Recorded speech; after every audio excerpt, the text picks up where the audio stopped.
कारकम। ब्राह्मण को तपस्वी होना चाहिए।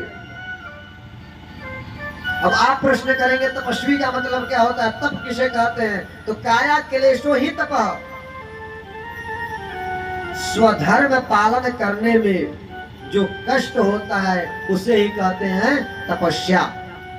काया क्लेशो ही तप।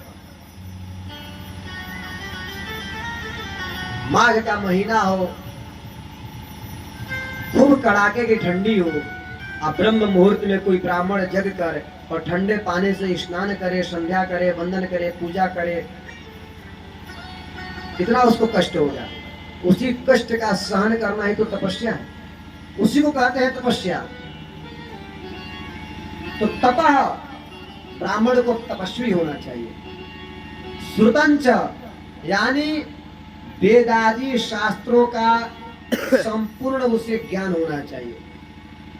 और योनिश्च, ब्राह्मण और ब्राह्मणी के गर्भ से अगर वो जन्म लिया है तो त्रयो ब्राह्मण उच्यते, तब वो ब्राह्मण कहलाने लायक है। अन्यथा वो केवल जाति नाम मात्र का ब्राह्मण है, वस्तुतः वो ब्राह्मण कहलाने योग्य नहीं है। बंधु, शास्त्र की जो परिभाषा है समझना बड़ा कठिन है। एक समय की बात है, एक व्यक्ति किसी पुराण का अध्ययन कर रहा था, उसमें लिखा हुआ था कि वेद पढ़ना पाप है। अब वो नास्तिक प्रकृति का व्यक्ति था, संसार में अफवाह फैलाने लगा कि वेद पढ़ना पाप है, वेद पढ़ना पाप है, वेद पढ़ना पाप है। लोग जब उससे पूछे कि कहाँ लिखा है, तो कहे देखिए वेद में, पुराण में लिखा हुआ है, धर्मशास्त्र में लिखा है वेद पढ़ना पाप है। एक समय की बात है, एक महात्मा से उसकी मुलाकात हो गई। महात्मा ने कहा अरे भैया कहाँ लिखा है? उसने कहा देखिए पुराण में लिखा है।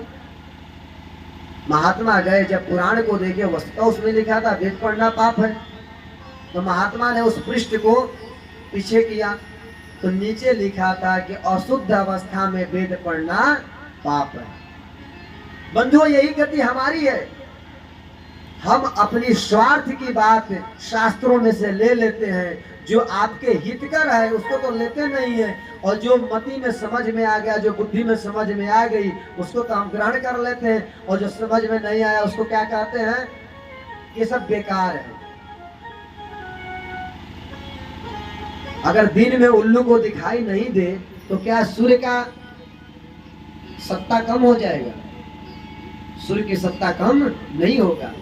तो अपने शास्त्रों को और अपने वेदादि धर्म ग्रंथों का अध्ययन करेंगे तभी हमें कुछ जानकारी मिलेगा। तो